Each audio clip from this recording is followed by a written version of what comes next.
watching Women Are Talking TV. I'm Billy Martin, and today's episode is all about drama, drama, drama. In relationships, that is. One of the many things in any setting you can guarantee on is that there will always be a heated conversation at some point in time between men and women about men and women. On today's episode, I invited returning guest and one of my good girlfriends, Chante Graham, producer and host of Ladies of Madison Avenue, Brooklyn Exposure, Young Men of Vision, and the first winner of the Mega Cities Short Film Festival for her film, New Face of Hunger. Welcome, Chante. Hey. Via Skype and currently in Orlando, Florida, I have Bryant Buntin. Bryant was born and raised in do-or-die Bed-Stuy, Brooklyn. He holds a bachelor degree in psychology and philosophy from Cooney Hunter College and a master's degree in public health from the same university. He also is a contributing editor for Don Diva magazine, a relationship blogger, and a public speaker on relationships. He has currently written 2 novels, Dear Women I Haven't Slept With, Book 1 and 2. Hey, Bryant. Hey, how's it going? Hey, Brian. Good. Okay, your title tickles me. It tickles me so. What inspired that title? You know what? I wanted it to be provocative, and based on how you're responding to it, I hit my mark. Okay, and I'm sure I'm not the only one that respond to it in such a way. It makes people wanna really want to know what it's about, because they're like, he has some nerve to name this book Dear Women I Haven't Slept With. So Yeah. it kind of sounds very pretentious, and it kind of sounds very sexist and misogynistic. To a sense. I mean, the whole story had you thinking, like, what kind of dude is this? What kind of, player wrote this book? Because the title kind of matched the storyline. And I don't want to tell the story. I mean, of course you don't want me to either. You want people to buy the books to read them. But it's very active, and I think your foreword described saying that this is a story, there's 2 sides to every story, and this is the side, that needs to be told from the guy and whatever. But it depends on the guy, because your book is drama. You drama me. I mean, I wanted to throw it against the wall a couple of times. I was pissed. But I get it. Everybody has their truth. So, about your book though, the characters, Antonio and Gift and Shorts, why were they important to this story to be told? You know what? Because what it was is that I wanted to give a realistic depiction of how different men could be, but yet at the same time be so similar. As you know, Antonio, aka Sice, he's the main character of the book, and he has his friends, Gift, Shorts, and Chalk, and they're all like a tight unit, but they all have different personalities and different ideologies in regards to how they deal with women. Which I feel that in our daily lives, we have people that we know that we can relate to in that sense. Do you that know have that behavior. Do you know an Antonio Sice, aka Sice? Or are you Antonio, aka Sice? Where's your fiance? She listening? Nah, she's not listening, but she's here, and yes, she has read the book. Okay. So who was it, if it's not you, who was it in your life, in your circle, that this person described to the T? You know what's funny? The character Sice is a combination of all of my friends, in the sense of the situations that he's been through, but as far as his thought pattern and how he thinks about things and does things, I'll admit that it's all me. I'm like the brain of Sice. Okay. Because I think, he was a very colorful character to read, but, I would never invite him over for Thanksgiving. Sorry. Conflicted. Or gifts. I mean, disgusting, but I liked reading about him. He was very funny. He has some redeeming qualities. See, you haven't read book 2 yet. No, not yet, because you ain't sent it to me. I gotta do that. I mean, your description of your characters are very colorful. Like, it, especially the women. They were very sensual descriptions. Like, okay, this person is definitely into appearance of women, and he's attracted to all types of women because you were very colorful, in describing these women. And the guys, you were like, oh, he was good. He light skin with good hair. Next page. And but their personalities, you went into it like with gifts. I know 2 or 3 gifts, that I know or came across and whatever, because you pretty much hit the ball on what that person represents, in that lifestyle and how he goes about women, which can be, identified as abusive, but there are men like that, and we know them, and we know them. Yeah. Yeah. You know what I often hear? People kind of compare Gift to like a Stevie J type character. Yes. Oh my God. Yes. Oh my God. Yes. I mean, minus the baby dad, maybe mama drama, but yeah, that would. So, if you had to do, cast a movie of Dear Women I Haven't Slept With, you would give the part to Stevie J? I don't know if I would give it to Stevie J, because one of the qualities about Gift was that he was eye candy to women. So True. women gravitated towards him. Yeah. But and then, the type of women that just hung on him, that told me a lot. But because I would have just. But anyway, moving on. I did like your relationship with that you wrote between Sice and Shay. Black love is always, beautiful to see, and I'm curious to see where you take them in book 2. I know Chante read it, but I haven't yet.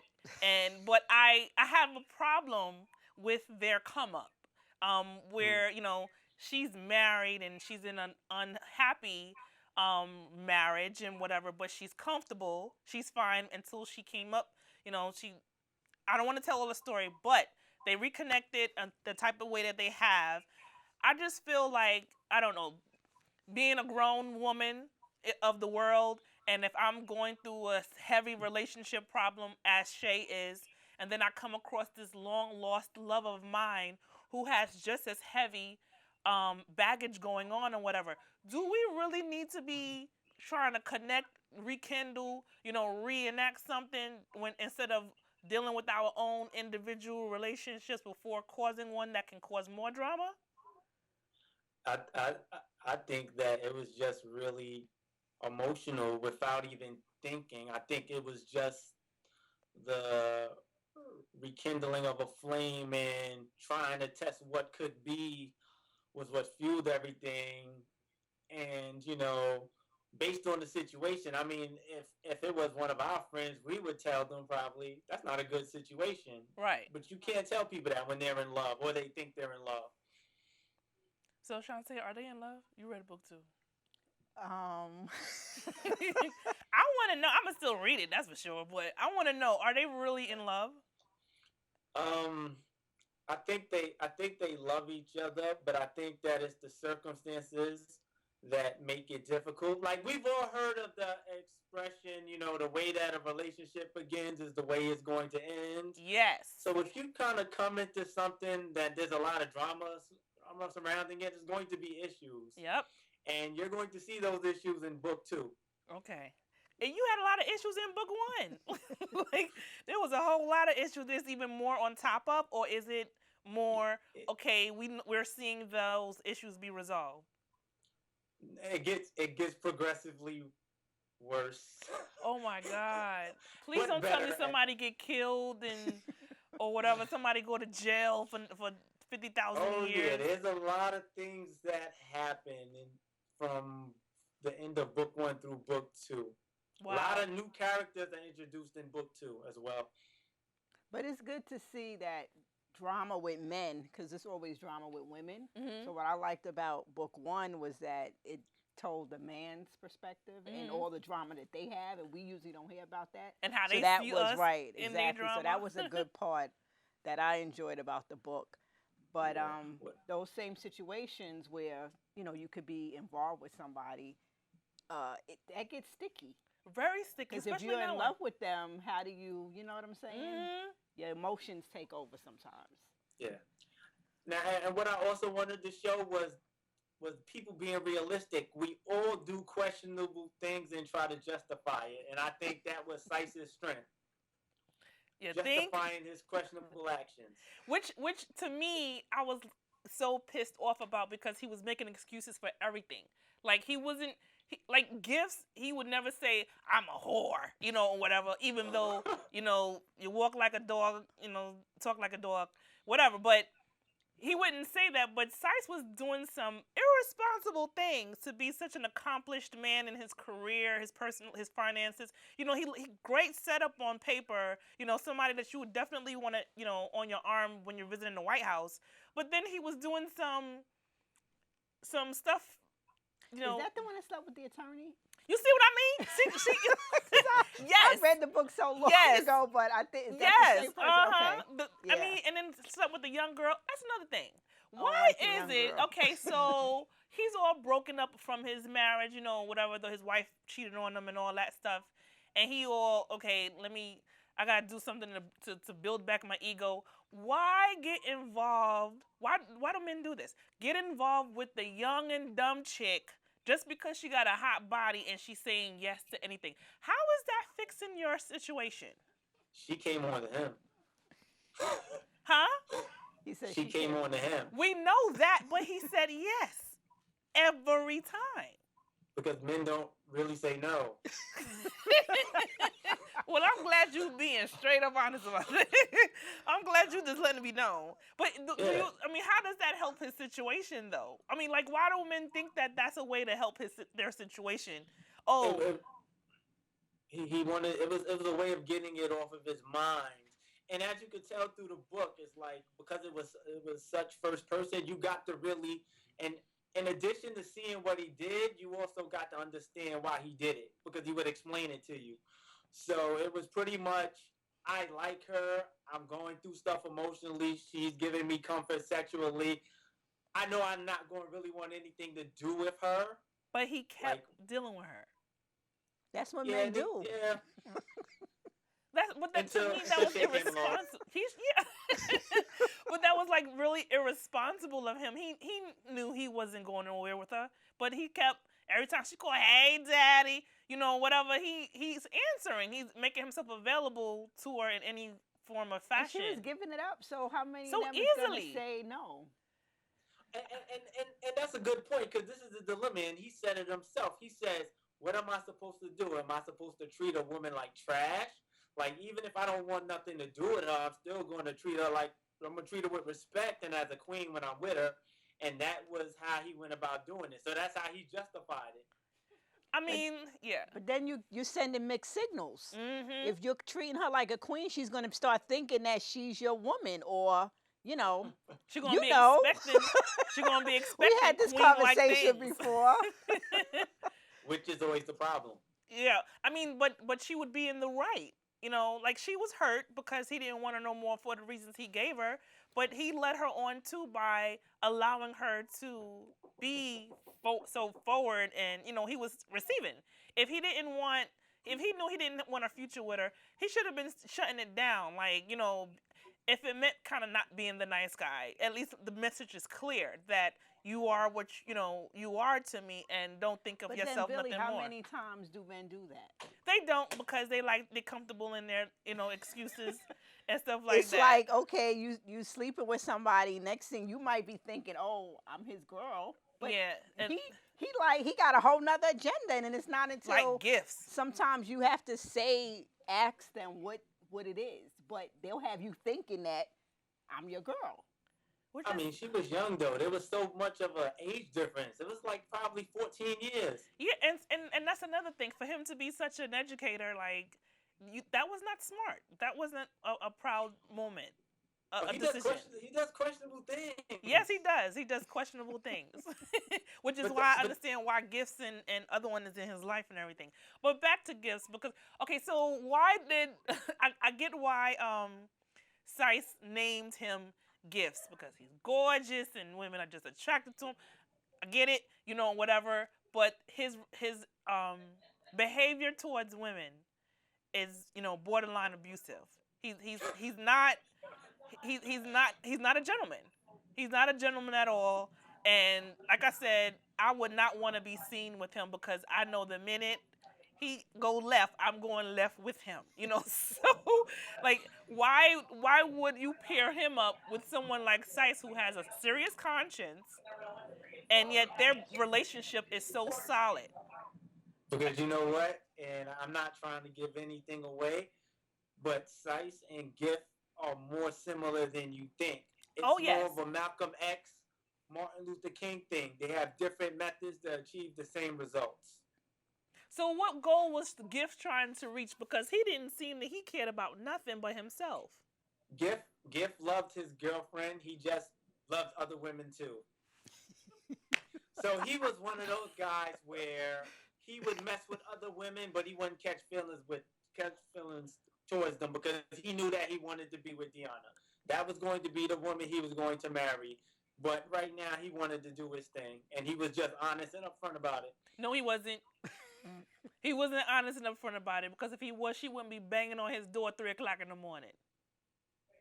Well, I guess because she wasn't really officially his girlfriend. They were just together for 7 years. Ah! And this is an excuse that men convince themselves of. What? So okay, Exactly. so he was with her for 7 years with nothing, right? No, when did they go forward, or were they gonna go forward, or who had to make the choice or the decision, and why was he with her for so long? Yeah. Because he cared about her and he loved her. He just wasn't ready. He enjoyed women too much, and he wanted to be with each and every woman he could. Well, that's her fault because she should have stepped off. Yeah, I agree. She should have stepped off. I mean, Oh, all she's that no, drama, I give me blame such a her. headache. she's no angel neither. No, well, you ain't tell me us that part about her. But you got to read book 2. Oh, okay. My bad. My bad.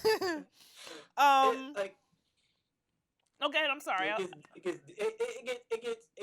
gets pretty deep. But like I said, they're all friends for a reason, and they share a really deep bond. And you know,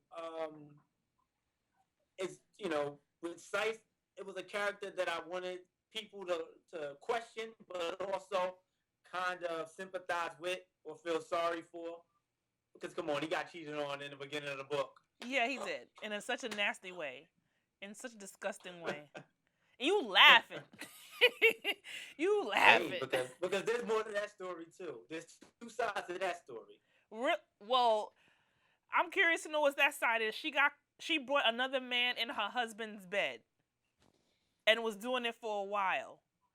What side to that story is not known? Well, her best friend will probably try to shed some light on that. Oh, the one that was told. Okay, that told where she was at. Yep. Wow. Are these women that you're writing about reflect other in your life? He can't give that away. Oh no, I actually can, and this is what I tell people. I say that it's a fiction book based on reality. I would say 90% of the situations in the book actually did happen. Maybe not to me, What? but people that I knew, and I just turned it into a story. What? Can I meet them? Yeah. And there's a lot of subliminals in the book. So if there was like certain people that would read that book, there are certain things that I said, places that I mentioned. Like I was very descriptive with Yes, you were. places and things for a reason. Yes, you were. So You were. people would know, like, if they knew a situation in real life, like that's what he's talking about. So these people in particular, if they have or have not read the book and whatever, have they tried to come at you for telling their business in this way? Oh no, not at all. Everybody loved it. They're like, because what it was is like it wasn't a situation where I tried to throw people under the bus. It was pretty much like trying to explain what happened.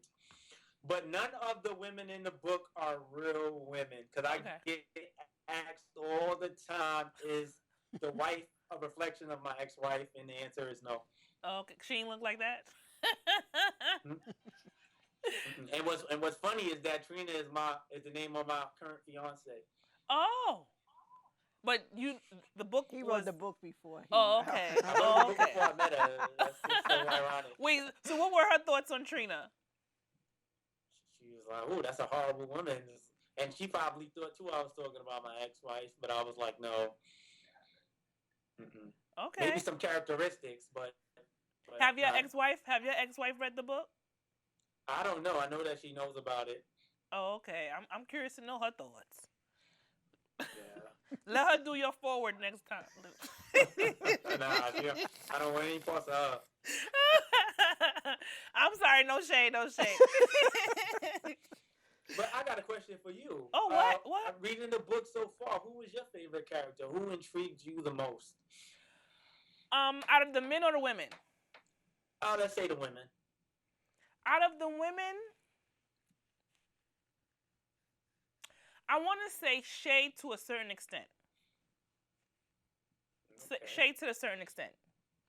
I mean, I like Shay most because she seemed to know how to talk to him, and whatever. And he hung on every word that she said, and she wasn't trying to impress him. She was just being herself as comfortably as she is. So I liked that most about her. Yeah.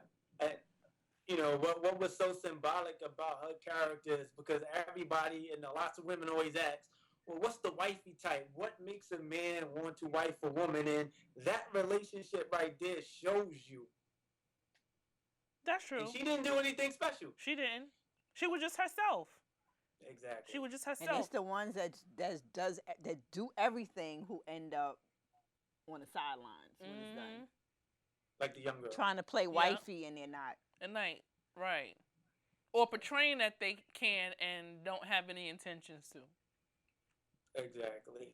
I think one of my favorite characters from the women was Vanna. Oh, which was the lawyer. Yeah.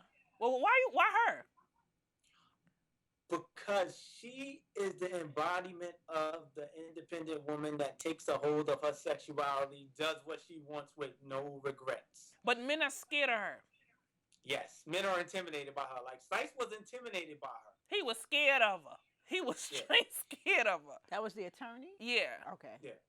But he was scared of her. So, like, men say, oh, I like that, but they don't know what to do with her. Like, he had access to her. He can turn that relationship, he could have turned into something real and whatever, but he's too threatened by her, her confidence and so on and so forth. Because he was an alpha and she was an alpha. But pay attention to the man that she had in her life. He was, though she used to run over him, right? Yeah. Yeah. Okay. Yeah. I didn't read it in a while. So he was like the beta in a sense. He was like, all right, I look up to her. He worshipped her. The one thing about alpha women that men need to understand, we don't stay with beta men long. Like, you're there for a minute. Like, you're serving a purpose until You can see in the book. Like, we look for alpha men. Like, we know what that we're similar with, but yeah, we hear that. I hear that a lot. I mean, what is an alpha woman?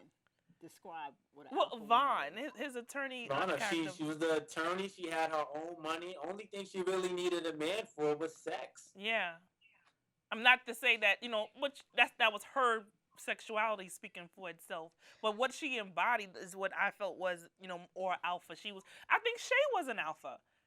Like she was in her way. Yeah, in a way, she just was sure of herself. She knew who she was. She was happy being the leader, but at the same time she knew how to follow, and she was fine with that. She was fine with that. Yeah, Andrea was an alpha too. Sice's best friend. She was an alpha too. Yeah. Oh, right. I remember her. Yeah. She had man problems, but she was an alpha. Don't we all? Yeah. And she reminds me of the typical woman that had everything going on, but had difficulties actually keeping a man because they would be intimidated by her because her expectations were so high. Mm-hmm. Yeah, her expectations were high, justifiably though. She had a lot to offer, so I think her expectations were realistic. they were just impossible for the men that she settled for. Yeah. Agreed. Unfortunately. Okay, one more question. When it's time to cast for this movie, who do you have in mind to play women? Oh, you know what? When I think about Asia, I always think about like Laura London. Ew. For the Ew, younger why? girl, but she's kind of old now. But you know, I think you Shay. should get Omari Hardwick for Sice. Yeah. you think so? I mean, Yeah, because he embodies all Yeah, I that. think he'll make a good Yeah. Sice. Oh yeah. But please don't. I wouldn't cast him for gifts because that'll just mess my daydreams up. But yeah, I can see him as an Antonio. Yeah. I can see him as that. The character Shorts. I guess he was just comedy relief. No, he actually plays a big part. See, because you got to understand the dynamics of the relationships. Like, Sice and Shorts are day one, meaning that they were friends since they were little children. So Shorts to me is the embodiment of loyalty. Yes, he was. Do or die. He's loyal to a fault. Loony, but he was loyal. Yeah. He didn't know how to talk to women, but he was loyal. Yes, he was. Yes, he was. So it's about that time that I have to end this show, unfortunately. I enjoyed this conversation. I think you a troublemaker for writing this book. And I'm looking forward. Huh? You know, somebody told me, somebody said, if there's a book that you want to read and it hasn't been written, you write it yourself. And that's Well, you exactly did it. What I did. Exactly. Well, you did it. I don't think the church folks gonna be too proud about this being the book of the day for book of the month. But I enjoyed the read. Oh, thank I you. enjoyed the Thank read, you. and I'm looking And I forward can't to wait book until you 2. read 2. Huh? I can't wait until you read book 2. I can't wait till I read book 2 either. Brian, I need another copy. I lost my book too. Okay, I gotta send it to you. 2. 2 copies. I got you. I got you both. Cool. But thanks for coming on the show. I really appreciated this. All the way from Orlando, Florida, and all that. Oh, yeah. But I so appreciate you being on the show. Thank you for having me. Okay, that's our time, everyone. Thank you, Chante and Brian, for joining me again on Women Are Talking TV. Just a reminder for you to join us on Facebook and subscribe to us on YouTube in case you missed us here. Until next time, thank you for watching New York.